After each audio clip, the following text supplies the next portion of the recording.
Waris Hindi novel part 2। Good morning, have a nice day. Hello India. बड़ों को ढेर सारा प्रणाम, छोटों को ढेर सारा प्यार और मेरे सारे सब्सक्राइबर कैसे हो आप सबको ढेर सारा Ram Ram. Ganpati Bappa Morya. Welcome back to my YouTube channel Simi की डायरी ऑफिशियल में आप लोगों का ढेर सारा स्वागत है। दोस्तों, आज मैं आप लोगों के समक्ष वारिस अपना हिंदी नॉवेल का सेकंड पार्ट रखने जा रही हूँ। दोस्तों, वारिस एक हिंदी नॉवेल है। इस चैनल पे मेरी ये चौथी हिंदी नॉवेल है। इसके पहले 3 हिंदी नॉवेल कंप्लीट कर चुकी हूँ। पहली प्यारी भूतनी, दूसरा भूल भुलैया और तीसरा ये कैसी जिंदगी। इन तीनों नॉवेल्स के सारे एपिसोड चैनल पर अवेलेबल हैं, उपलब्ध हैं। आप चाहे तो जाके देख सकते हैं। वारिस मेरी चौथी हिंदी नॉवेल है जो अभी चल रही है और इसका फर्स्ट एपिसोड मैं रख चुकी हूँ। आज मैं वारिस का सेकंड एपिसोड आप लोगों के समक्ष रखने जा रही हूँ। तो मैं वारिस के सेकंड एपिसोड में आप लोगों का तहे दिल से स्वागत करती हूँ। और अब तक आप लोगों ने अगर आप फर्स्ट एपिसोड नहीं देखा है तो थोड़ी सी शॉर्ट में मैं कहानी बता देती हूँ, ताकि अगर आप उसे नहीं भी देखते हैं तो इसे भी देखेंगे तो कहानी समझ में आ जाएगी। तो फर्स्ट एपिसोड में मैंने अब तक रखा है और आप लोगों ने देखा है कि जयंती लाल मेहता जो है सो एक काफ़ी जाने माने व्यापारी हैं। उनका बिजनेस काफ़ी फैला हुआ है, काफ़ी वो सफल हैं। बिजनेस को संभालने के लिए भाई भतीजे सभी तो हैं, पर जयंती लाल मेहता को बस एक ही दुख है कि अभी तक उनका कोई भी बच्चा नहीं हुआ है। काफ़ी उम्र जब हो जाती है उनकी 50-55 की उम्र जब उनकी हो गई, तब उनकी पत्नी कुंती देवी जो है सो अब मां बनने वाली है। जयंती लाल मेहता और उसके घर परिवार के लोग बहुत ही खुश हैं। जयंती लाल मेहता अपनी पत्नी का बहुत ध्यान रखते हैं और वो अपनी पत्नी को छोड़कर कहीं भी देश से बाहर नहीं जाना चाहते हैं। पर एक अर्जेंट काम निकल जाता है जिसके कारण जयंती लाल मेहता को लंदन जाना पड़ता है।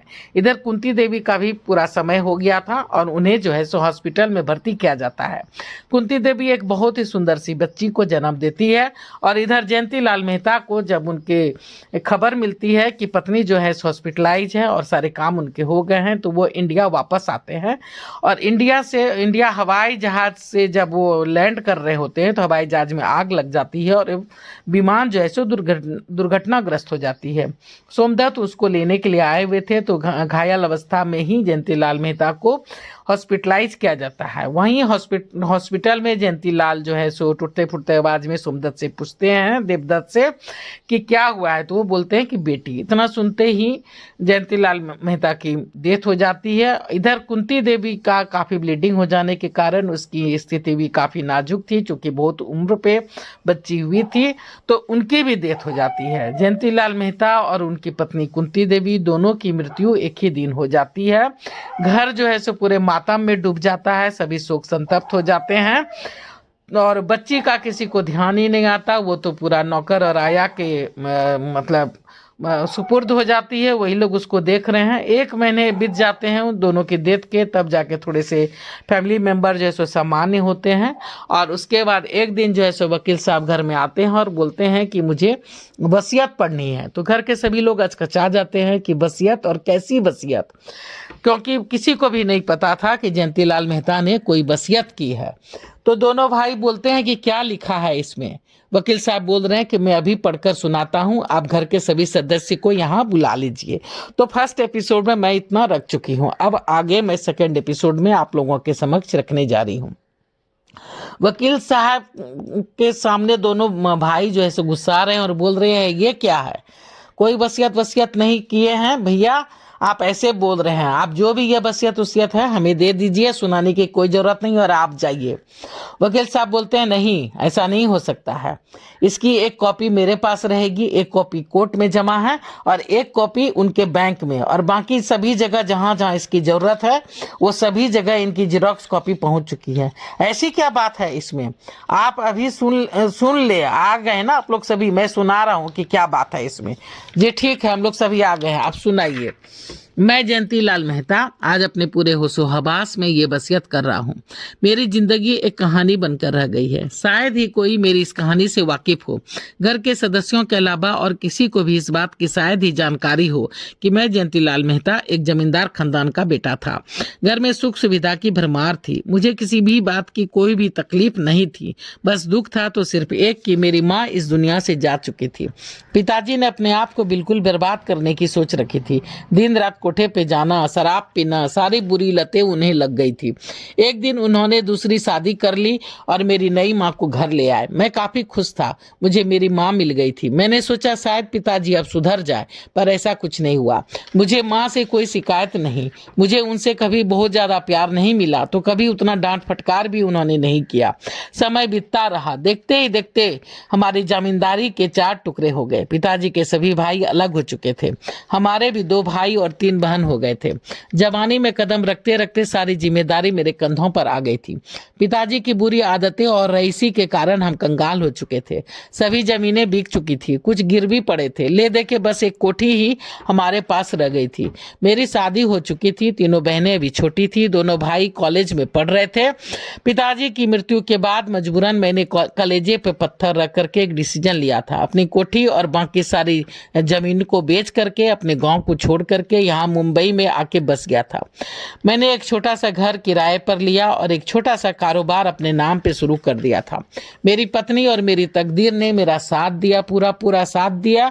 मैं दिन रात तरक्की करता हुआ यहाँ तक आ पहुंचा। मैंने अपनी सारी जिम्मेदारी बखूबी निभाई, भाई बहनों को पढ़ाया लिखाया, उसकी शादी की, सबों को लायक बनाया। प्रभु ने मुझे सब कुछ दिया, एक माँ और इतना अच्छा परिवार। बस कमी थी तो सिर्फ एक बच्चे की, और आज उसकी भी आस पूरी हो गई। अब कोई भी चाह नहीं, बस मेरा परिवार फले फूले, दिन दुगुना रात चौगुना तरक्की करे, बस मैं यही चाहता हूँ।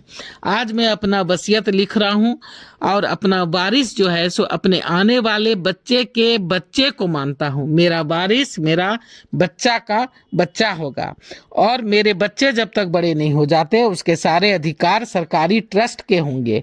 अगर मेरे नाती पोते नालायक निकलते हैं तो ऐसी स्थिति में मेरे बच्चे उसे बेदखल कर सकते हैं। मेरे नाती पोते जब तक बड़े नहीं होंगे, बालिग नहीं होंगे, उसके सारे अधिकार मेरे बच्चों के होंगे। अगर मेरे बच्चे या उनके बच्चे को कुछ हुआ तो मेरी सारी संपत्ति ट्रस्ट के नाम कर दी जाएगी। मैं प्रभु से प्रार्थना करता हूँ कि मेरा परिवार सही सलामत रहे, मेरी इस बात से सहमत हो और इस बात को मान दे और मिलजुल कर प्यार से रहे। भगवान न करे अगर कभी मैं ना रहूं तो मेरी पत्नी और मेरे बच्चे को वही इज्जत और प्यार मिले जो मुझे आज तक मिलता आया है। सबों को ढेर सारा प्यार, माँ को चरण स्पर्श। जयंती लाल मेहता। वसीयत सुनते ही सबके चेहरे के तोते उड़ गए, सबों में खुसुर फुसुर होने लगी। ये कैसा वसीयत है, अभी बच्ची हुई ही है और इसका बच्चा वारिस। हम तो जैसे कुछ है ही नहीं मानते हम ऐसी वसीयत को। मानना तो आप लोगों को पड़ेगा ही, वरना मजबूरन कोर्ट को अपना फैसला सुनाना पड़ेगा। ये भी कोई बात हुई? जब भैया ने घर की जमीन और कोठी बेच करके यह सब कारोबार तैयार किया तो इसमें हम सबों का भी बराबर हक होना चाहिए। हम कोर्ट जाएंगे, हम दावा करेंगे, कोई कहीं नहीं जाएगा। कुछ भी तुम लोगों का नहीं है, तुम सबों को पता नहीं है, मैं बताती हूँ। ये सब केवल और केवल जयंती का है, उसकी मेहनत का फल है। हम सब जब गांव छोड़कर यहाँ आए थे तो जयंती ने सिर्फ अपने हिस्से का पैसा मुझसे लिया था और उसी पैसों से कारोबार शुरू किया था। दिन रात मेहनत की, खुद ही सारा भार उठाया। तुम सबों को कभी किसी भी बात की तकलीफ नहीं होने दी। तुम सबों के हिस्से के पैसे उसने बैंक में जमा करवा दिए। बहनों की पढ़ाई के बाद शादी की, सारी जिम्मेदारी निभाई, पर उसके नाम के पे रखे पैसों को हाथ तक नहीं लगाया। शादी के बाद वही पैसों में और बहुत सारे पैसे मिला करके सबों के नाम पे एक मकान खरीद के उन्हें दिया। उसमें भी उसके बहुत सारे पैसे खर्च हुए। तुम दोनों और मेरे पैसे भी उसने नहीं छुए हैं, उन पैसों को उसने बैंक में डाल दिए हैं। तुम जब चाहो उसे निकाल सकते हो। उसमें हमसे ये सारी बातें कही थी और बोला था जयंतीलाल कि तुम सबों को बताने के लिए नहीं, उसने तुम दोनों को बताने के लिए और सबों को बताने के लिए मना किया था। बोलता था भगवान ना करे माँ, कभी कारोबार में अगर कोई तंगी आ जाए तो मेरे साथ साथ मेरे भाइयों को तकलीफें ना उठानी पड़े। इसलिए ये पैसे उसके भविष्य के लिए रख दिए हैं ताकि वक्त आने पर वो इन पैसों का सदुपयोग कर सके। और मुझे नहीं लगता कि तुम लोगों को अभी उस पैसे की जरूरत है। मेरे मरने के बाद वो पैसे तुम्हें मिलेंगे। ये घर, ये कारोबार सभी जयंती के हैं।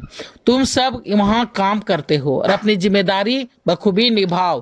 तुम सबको जो भी पैसा वेतन के रूप में मिलता है उसमें भी फूटी कौड़ी भी तुम लोग खर्च नहीं करते हो। यहाँ रहना, खाना पीना, कपड़ा लत्ता, घूमना फिरना, शॉपिंग, कार, सब कुछ फ्री है तुम्हारा। सब कुछ जयंती ही पूरा करता आया है। अब और क्या चाहिए तुम सबों को।